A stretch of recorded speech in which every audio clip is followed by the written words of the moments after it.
சொல்லுகிறார், I can feel everything. திரும்ப சொல்லுகிறேன், the true fulfillment come only through Christ. அந்த உண்மையான அந்த நிரப்புதல், அந்த உண்மையான மலை நிறைவு கிறிஸ்துவால மட்டும்தான். ஆங்கிலத்தில் படிக்கிறோம், the true fulfillment, அந்த உண்மையான அந்த மன நிறைவு என்பது இயேசு மட்டும்தான். நீங்க மன நிறைவே இல்லையே, சாப்பாட்டுல மன நிறைவு இல்லை, உடுத்து இந்த பிள்ளைங்க எடுத்து கொடுங்களேன், ஒரு போன் வாங்கி கொடுத்தா இது என்ன போன், ஒரு துணிமணி வாங்கி கொடுத்தா இது என்ன துணிமணி, எல்லாமே ஒரு அலட்சியமான ஒரு வார்த்தை தான். பிள்ளைகள் மனைவிகள் கூட இது என்ன பெரிய உடை, அது அத்து தெரியுமா, அதாவது அந்த ட்ரூ ஃபுல்ஃபில்மெண்ட் புரியல. அந்த ட்ரூ ஃபுல்ஃபில்மெண்ட் ஆண்டவரா மட்டும் தர முடியும். ஆண்டவருக்குள்ள வந்துட்டீங்கன்னா அந்த முழுமையான திருப்தி உங்களுக்கு வந்துடும். இருப்பதை கொண்டு சிறப்போடு வாழ்வீர்கள், இருப்பதை கொண்டு மகிழ்ச்சியா இருப்பீங்க. The true fulfillment only through Christ. அந்த உண்மையான திருப்தி இயேசுவால் மட்டும்தான். எனவே லைஃப் வித் கிரைஸ்ட் முதல்ல சொன்னேன் அன்பானவர்களே, அதாவது separation from god and the death.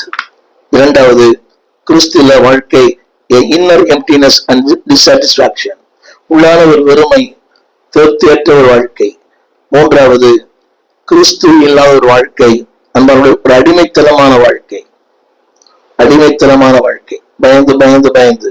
யோவான் 8:34 அந்த வார்த்தை சொல்கிறது, பாவம் செய்கிறவன் எவனும் பாவத்துக்கு அடிமையா இருக்கிறான். கவனிங்கள், கிறிஸ்துவோடு வாழும் போது பாவம் செய்ய முடியாது, பாவம் மேற்கொள்ள முடியாது, தவறுகள் உண்டு.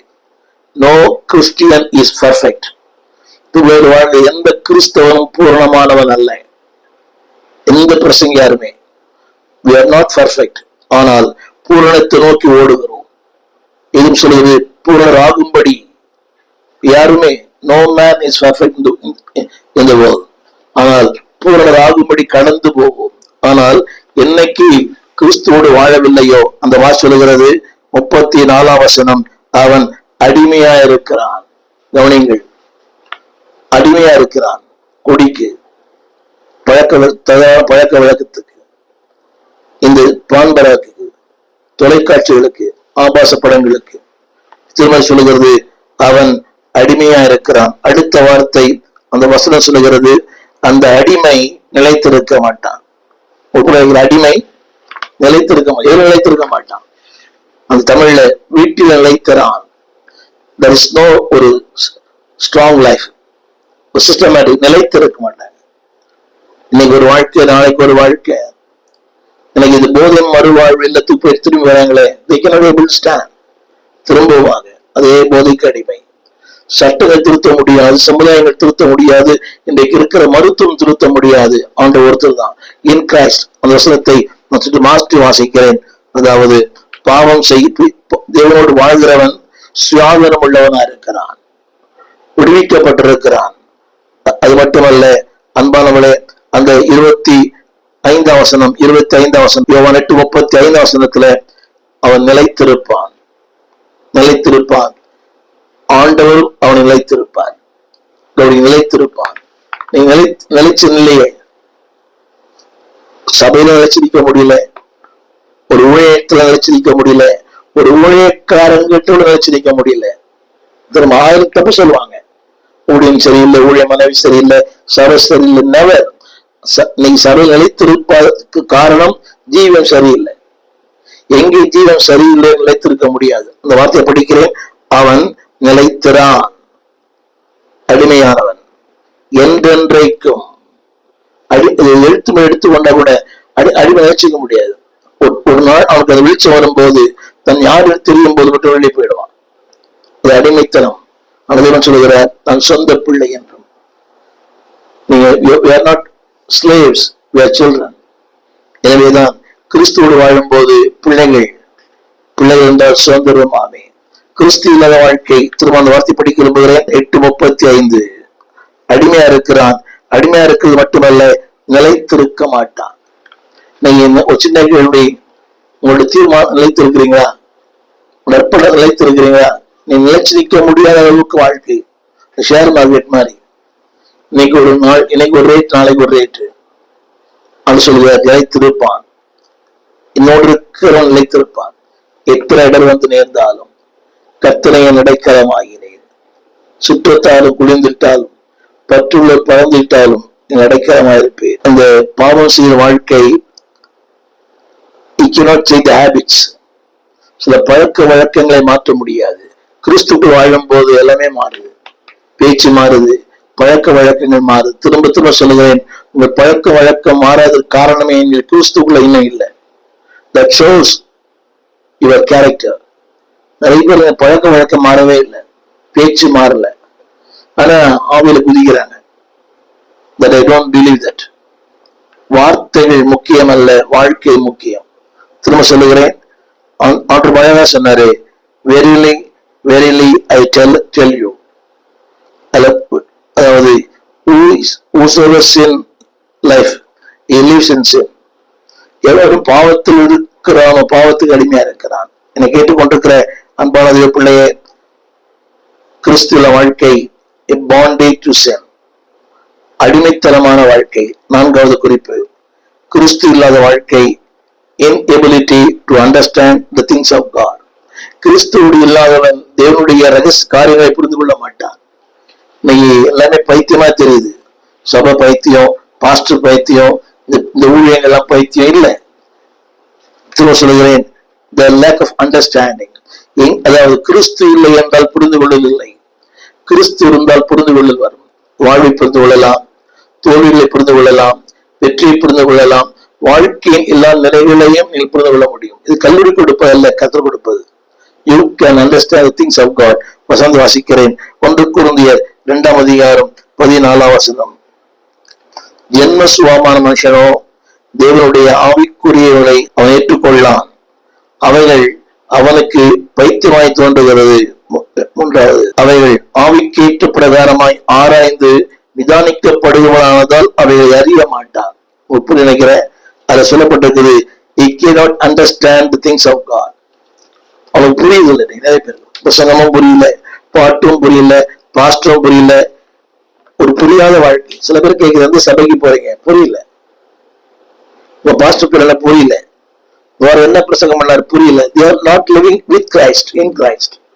கிறிஸ்துக்கு இல்லாத ஒரு வாழ்க்கை, ஒரு புரிதல் இல்லாத ஒரு வாழ்க்கை.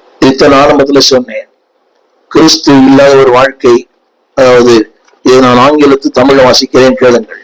கிறிஸ்து இல்லாத ஒரு வாழ்க்கை எப்படிப்பட்டது என்றால், அன்பார்களே, அது திருப்தி இல்லாத ஒரு வாழ்க்கை மாத்திரமல்ல, inability to understand, புரிந்து கொள்வதற்கே கடினம். அவ வாழும் போது that is able to understand, இல்லாத போது inability to understand. இன்னைக்கு நிறைய பேருக்கு புரியல. என்ன பெரிய பிரசங்கம், என்ன பெரிய ஆழம். ஊழியக்கூடங்களே பார்க்கிறேன், தூங்குறேன், பைபிளை பார்க்கறது இல்லை, எழுவதில்லை, எல்லாம் திருந்த முற்றும் திறந்த முனிவர்களை போல, ஞானிகளை போல. The reason they are inability to understand the things of God. தேவனுடைய காரியங்களை புரிந்து கொள்வதற்கு திராணி இல்லாதவர்கள். அவங்கதான் சொல்லுவாங்க, பிரசங்கம் போர் அடிக்குது, அறுக்கிறாரு, சொன்னதே சொல்றாரு. 1 கொரிந்தியர் 2:14 அந்த வார்த்தை இப்படி சொல்கிறது, ஜென்ம சுபாவமான மனுஷனும் தேவனுடைய ஆவிக்குரியவர்களை ஏற்றுக்கொள்ளான், அவைகள் அவனுக்கு பைத்தியமாய் தோன்றும். பைபிள் சொல்லி பைத்தியமா தெரியுது, ஜெபம் பைத்தியமா தெரியுது. அது மட்டுமல்ல, அவைகள் ஆவிக்கேற்ற பிரகாரமாய் ஆராய்ந்து நிதானிக்கப்படுகிறவர்களானதால் அவள் அறிய மாட்டான். 2 காரியம் இங்கே சொல்லப்படுது. நீ don't understand, you don't, inability to understand. அதை புரிந்து கொள்வதற்கு கடினம். நீ பாருங்க, இந்த புரிந்து கொள்ளாத மக்கள் மத்தியில் என்ன பேசினாலும் வராது. ஒரு ஆமீன் வராது, ஒரு அல்லேலூயா வராது, ஒரு சோத்திரம் வராது, நம்ம ஜீவன் போயிடும், நான் அபிஷேகமே போயிடும். அவன் புரிந்து கொண்ட மத்தியில பேசுவது ரொம்ப எளிது. ஆண்டவர் 2 பேர்கிட்ட பேசினார், புரிந்து கொண்டே பேசினார், புரிந்து கொள்ளாட்டி பேசினார். அவர்தான் ஆண்டவர். inability to understand the image of God. தேவனுடைய அந்த காரியங்களை அறிந்து கொள்வதற்கு மிக கடினம். அந்த வார்த்தை இப்படி சொல்கிறது, அவர்கள் அவனுக்கு பைத்தியமாய் தோன்றும். இதெல்லாம் என்ன கட்டுக்கதை? இதெல்லாம் இயேசு பிறந்தார், விளந்தார், உயிர்த்தெழுந்தார், யாரு சொல்றீங்க? அது மட்டுமல்ல, பைத்தியமாய் தோன்றப்பட்டவல்ல, அவைகள் ஆவிக்கேற்றபடி ஆராய்ந்து நிதானிக்கப்படுகிறதானதான். அந்த நிதானிக்கிற வாழ்க்கை மிக குறைவு. இன்றைக்கு மெத்து படித்தவர்கள் கூட இருக்கிறார், பட்டதாரி இருக்கிறார்கள், பல்கலைக்கழக படிப்பு எல்லாம் இருக்கிறது. But they don't understand. வேதம் புரிவதில்லை, சத்தியம் புரிவதில்லை, ஆழங்கள் புரிவதில்லை. பிகாஸ் நம்மளுடைய inability to understand the things of God. தேவனுடைய காரியங்களை புரிந்து கொள்வதற்கான அந்த கிருபை அவங்களுக்கு இல்லை. Because they are not in Christ. கிறிஸ்துவோடு வாழ்கிற ஒருவனுக்குத்தான் இப்படி சொன்னா அவங்களுக்கு புரியும். இது உண்மை. ஒரு செய்தி கேளுங்க, ஆலயத்துல அடுத்தவர் என்ன பேச போகிறா என்பது உங்களுக்கு தெரியும். அவன் சொல்லி தருவார். ஏன்னா அதே ஆவியானவர் உங்களோடு கூட இருக்கிறார். You can say ஆமென் அல்லேலூயா. இன்னைக்கு ஏன் ஆமென் அல்லேலூயா சொல்ல வரல? புரியல. ஏதோ நடைபெணமாய் வந்தோம். ஏதோ ஆளுக்கு பாரம்பரியம், சம்பிரதாயம். ஒரு ஆமென், ஒரு அல்லேலூயா, ஒரு கை தட்டுறது, ஒரு பாட்டு பாடுறது, அவங்களுக்கு எல்லாமே இந்த வேதமே ரகசியம் தான். அவங்களுக்கு இது is not a mysteries book, it's not a magic book, it is a moral book. இன்னைக்கு அதாவது அதாவது வேதமே அவங்களுக்கு ஒரு மிஸ்டீரியஸ் தான். புரியாத புதிர் இல்லை, இது புரியும் புதிர். இது அர்த்தமில்லாத ஒரு புஸ்தகம் நிறைய பேருக்கு, ஆனா அர்த்தமுள்ள புஸ்தகம், புரிந்து கொள்ள முடியாத புஸ்தகம். இது ரொம்ப ஈஸியா புரிஞ்சுக்கலாம், ரொம்ப புரிஞ்சுக்கலாம். பேதைகள் கூட புரிய முடியும். அதாவது அது படிக்காதவர்களோட பேதைகளாக்கும், உணர்வுள்ளவனாக்கும். எப்ப தெரியுமா? வித் இன் கிரைஸ்ட், கிறிஸ்துக்குள் வாழும் போது. அது மட்டுமல்ல அன்பானவர்களே, இது கிறிஸ்துக்குள்ள வாழும் போது ரெண்டு காரம் வரும். டிசர்ன்மெண்ட் இருக்கும், அண்டர்ஸ்டாண்டிங் இருக்கும். கிறிஸ்துக்குள் வாழும் போது ஒரு நபரை புரிந்து கொள்ளலாம். இவர் யார், இவர் எப்படிப்பட்டவர், எத்தன்மை உடையவர், எதற்காக பழகிறார். You can have the spirit of discernment. நீங்க ட்ரை பண்ணி பாருங்க. கிறிஸ்துக்குள் வாழும் போது தி ஸ்பிரிட் ஆஃப் டிசர்ன்மெண்ட் வந்துடும் உங்களுக்கு. நாட் ஒன்லி டிசர்ன்மெண்ட், ஒரு புரிந்துகொள் வந்துடும். வாழ்க்கையை புரிந்து ரெண்டு காரம் சொல்றேன். டிசர்ன்மெண்ட் வேற, அண்டர்ஸ்டாண்டிங் வேற. அதாவது புரிந்து கொள்ளுவீர்கள், உணர்ந்து கொள்ளுவீர்கள் நபரை பற்றி. நிறைய பேருக்கு அந்த அந்த அண்டர்ஸ்டாண்டிங்கே இல்லை. ஆடம்பரமான வாழ்க்கை. இந்த குடும்பங்களை பார்க்கிற அடம்பிடிச்சு ஒரு செய்யணும். அடம்பிடிக்கிற பெண்கள் இருக்கிறார்கள், அடம்பிடிக்கிற பிள்ளைகள் இருக்கிறார்கள்.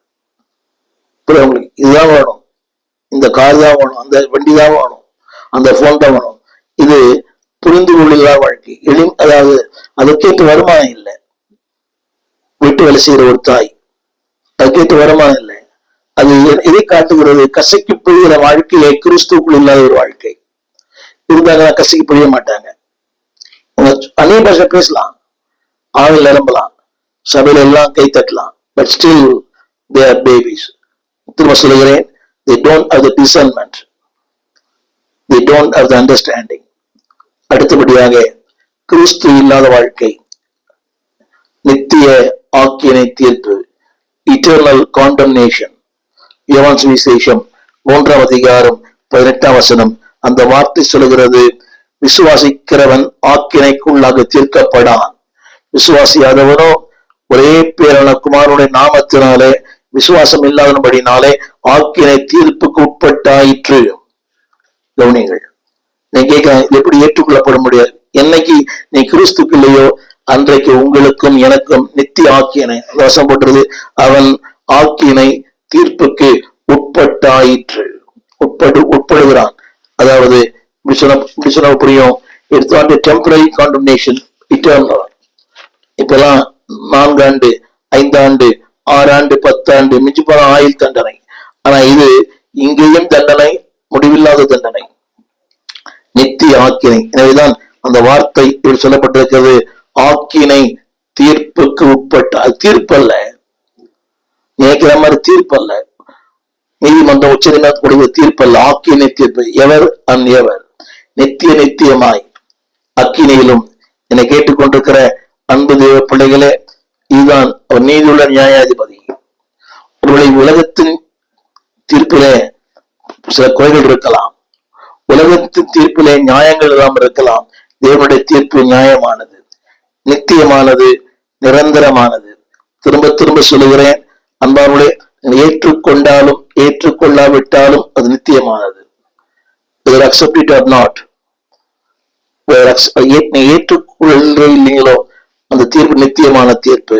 எனவேதான் அது மட்டுமல்ல, அந்த வசனம் சொல்லுகிறது, அந்த வார்த்தையை நான் படிக்க கேளுங்க. விசுவாசிக்கிறவன் விசுவாசியாதவன். ஒரு இடைவெளி பார்த்தீங்களா? The differentiate. விசுவாசிக்கிறவன் விசுவாசிக்காதவன். இங்கே தீர்க்கப்பட்டவன், அங்கே தீர்க்கப்படாதவன். ஒரு இடைவெளி, ஒரு பெரிய மாற்றம், ஒரு பெரிய டிஃபரன்ஸ். கிறிஸ்துக்கு வாழறவர்களுக்கு நிச்சய வித்தியாசம் தெரியும். இந்த வார்த்தை திரும்ப பாருங்க. விசுவாசிக்கிறவன், விசுவாசிக்காதவன், தீர்ப்புக்கு உட்பட்டவன், உட்படாதவன், நித்திய ஆக்கினை, நித்திய வாழ்வு. எனவேதான் வசனம் சொல்லுகிறது இட்டர்னல் காண்டம்னேஷன். 6வது குறிப்பு, கிறிஸ்துவ வாழ்க்கை லேக் ஆஃப் ட்ரூ பீஸ், சமாதானம் இல்லாத, சந்தோஷம் இல்லாத ஒரு வாழ்க்கை. யோவான் சுவிசேஷம் 14:27. சமாதானத்தை வைத்து போகிறேன், என்னுடைய சமாதானத்தையும் உங்களுக்கு கொடுக்கிறேன். உலகம் கொடுக்கிற பிரகாரம் நான் உங்களுக்கு கொடுக்கிறதில்லை. உங்கள் இருதயம் கலங்காமலும் பயப்படாமலும் இருங்கள். இங்க சொல்லப்பட்ட வார்த்தை peace I leave with you, என் சமாதானத்தை உங்களுக்கு கொடுக்கிறேன். கிறிஸ்து இல்லாத ஒரு வாழ்க்கை கவனிங்கள். அவர் கொடுக்கும் அந்த ஆஃபர் என்ன சொல்றாங்க, பம்பர் ஆஃபர். ஆனா கிறிஸ்து கொடுக்கிற அந்த ஆஃபர் தெரியுமா? நித்திய சமாதானம். இப்படி சொல்ல superficial peace, super natural peace, இயற்கைக்கு அப்பாற்பட்ட ஒரு சமாதானம். என்னை கேட்டுக்கொண்டு அன்புடைய பிள்ளையே, அது போட்டிருக்குது. அந்த சமாதானம் என்ன செய்யும் தெரியுமா?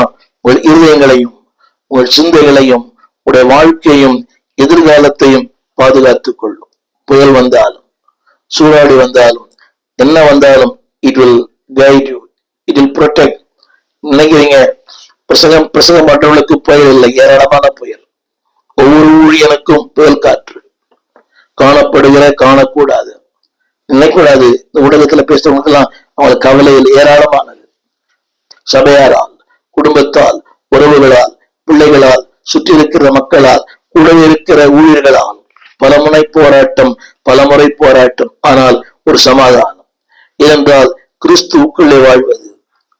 என்னை கேட்டுக்கொண்டு அன்புடைய பிள்ளையே, கிறிஸ்து இல்லாத வாழ்க்கை, அந்த லைஃப் எப்படின்னா ஒரு ரெஸ்ட்லெஸ்னஸ், ஒரு சங்கடமான வாழ்க்கை, ஒரு நெருக்கமான வாழ்க்கை, ஆங்ஸைட்டி, இதை பார்த்தாலும் ஒரு டென்ஷன், ஒரு பரபரப்பு, ரெஸ்ட்லெஸ்னஸ், அமைதி இல்லாத ஒரு வாழ்க்கை. கிறிஸ்துவோடு வாழும் போது அமைதலான வாழ்க்கை. 7வது வித் கிரைஸ்ட், கிறிஸ்துவோடு வாழும் போது ஒரு சுயாதீனமான வாழ்க்கை, லைஃப் ஆஃப் ஃப்ரீடம்.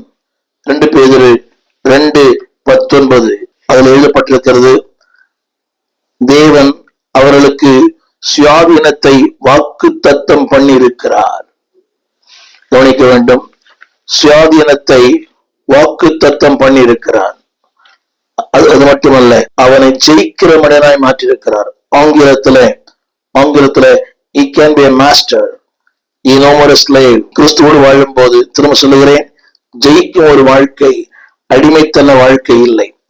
எனவேதான் வேதம் சொல்லுகிறது, அன்புடைய பிள்ளைகளே, கிறிஸ்துவுக்கு வாழ்கிற வாழ்க்கை ஒரு வெற்றியின் வாழ்க்கை. திரும்ப சொல்லுகிறேன், without him we are slave, with him we are conqueror. அவர் இல்லாத வாழ்க்கை அடிமைத்தன வாழ்க்கை, அவரோடு வாழ்கிற வாழ்க்கை மேலான வாழ்க்கை. கிறிஸ்து இல்லாத வாழ்க்கை lack of divine direction and guidance. கிறிஸ்து இல்லாத வாழ்க்கை, நீங்க இருட்டு அறையிலே இருக்கிற ஒரு குருட்டு மனிதன், அதுதான் கிறிஸ்துவ வாழ்க்கை. வெளிச்சம் இல்லாத வாழ்க்கை, பாதை தெரியாது, வழி தெரியாது, லேக் ஆஃப் டைரக்ஷன். அதாவது எங்கே போவது, வாழ்க்கை முடிவு என்ன, எங்கே தொடங்குகிறது, எங்கே முடிக்கிறது. நீ கேட்டு பாருங்களேன், மரணத்துக்கு பிறகு வாழ்க்கை என்ன தெரியாது. பிகாஸ் கிறிஸ்துவோடு வாழ்ந்தாதான் you can have a divine direction and you can have a divine guidance. எனவேதான் கிறிஸ்து வாழும்போது ஒரு நாள் திசை கெட்டு போவதில்லை, வழி தப்பி போவதில்லை. He will lead you in the right way. இந்த கிறிஸ்துமஸ் நாட்களிலே சரியான பாதையில் நடத்துவார். எனவேதான் வேதம் சொல்லுகிறது, நீதிமொழிகள் 3:5, கிறிஸ்துவோடு வாழும் போது அவன் சுய பக்தியின் மேல் சாய மாட்டான், முழு இதயத்தோடு கர்த்தரையே நம்புவான். He never depend upon his intellectual, he never depend upon his education, he never depend upon his qualification. இல்லை, he always depending upon God. தமிழில் சொல்லப்பட்ட வார்த்தை lean on God, lean not your own understanding. நமக்கு எல்லாருக்கும் புரிந்து இருக்குது, எப்படி மனம் சம்பாதிக்கணும், எப்படி பெருக்கணும், யாரை ஏமாத்தணும், we know all things, a lot of understanding. ஆனால் அன்பானவர்களே, அந்த அண்டர்ஸ்டாண்டிங் கிறிஸ்துவுக்கு பயன்படுமா?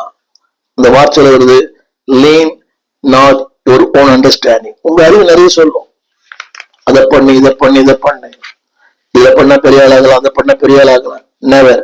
இதேதான் திருமணம் சொல்கிறது, உன் சுய புத்தியின் மேல் சாயாமல். கிறிஸ்துவோடு வாழும் போது you cannot lean on your own understanding.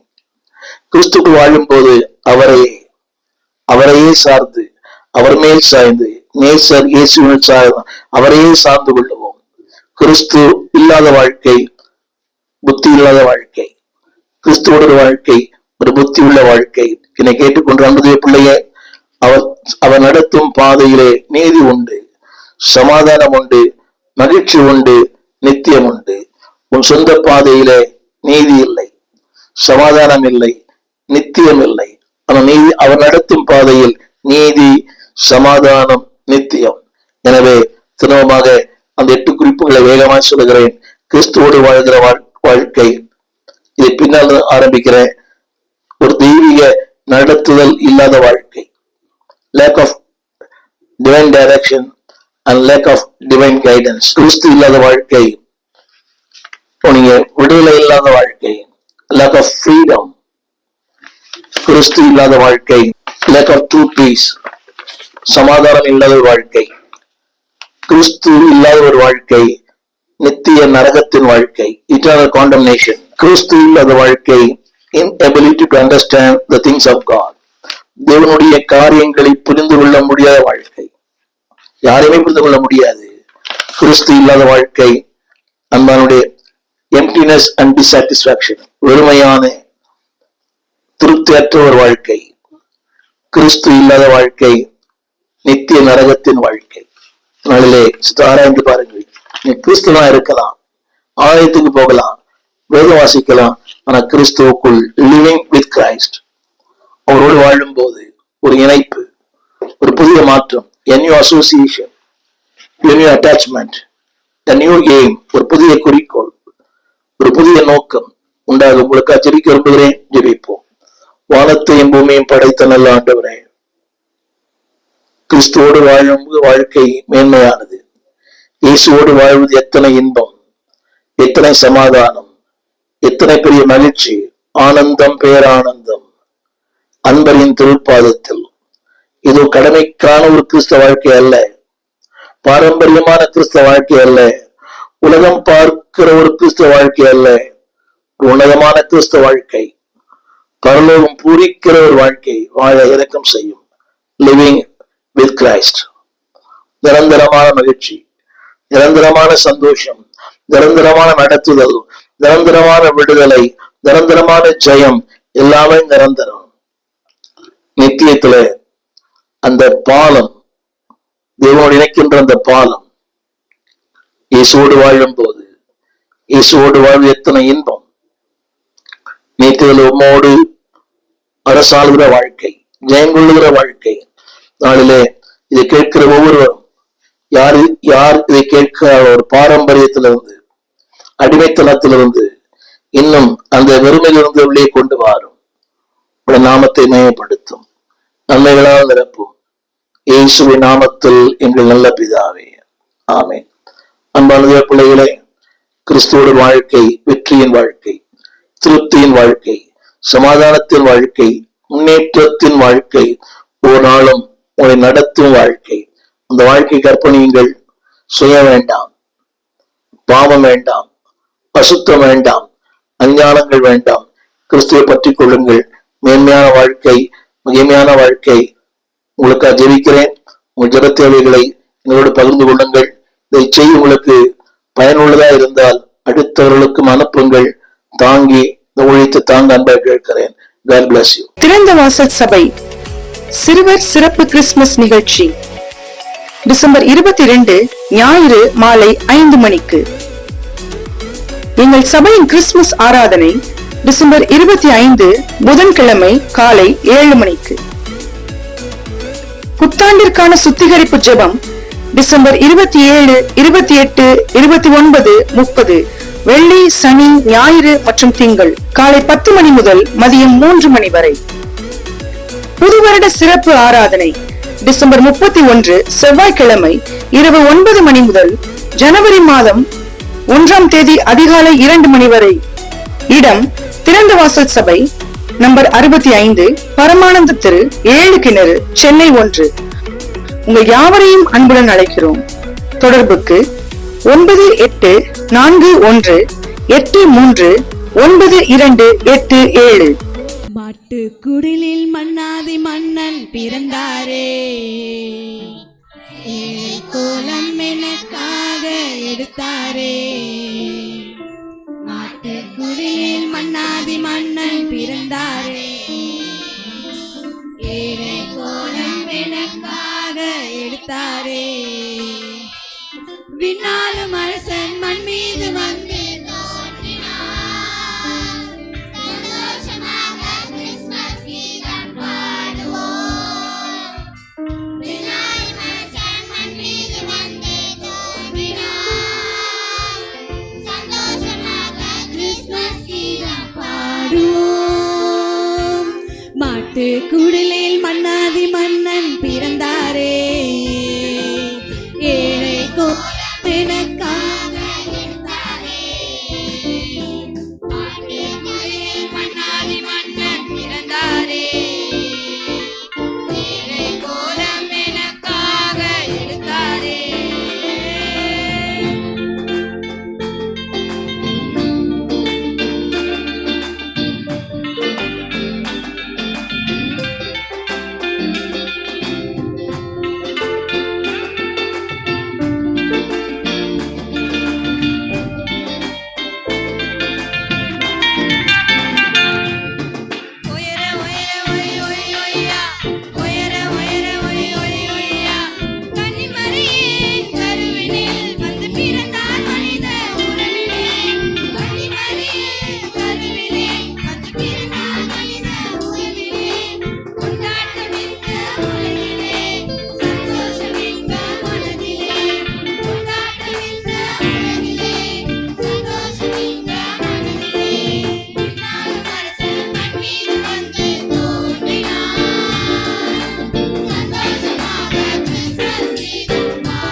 எங்கள் விலாசம் போதகர் ஸ்டீஃபன் தேவகுமார், திறந்த வாசல் சபை, நம்பர் 65, பரமானந்த தெரு, 7 கிணறு, சென்னை 600001.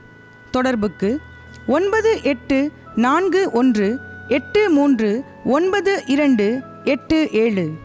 மேலும் 04443183330. எங்கள் மின்னஞ்சல் stephenopendor@gmail.com.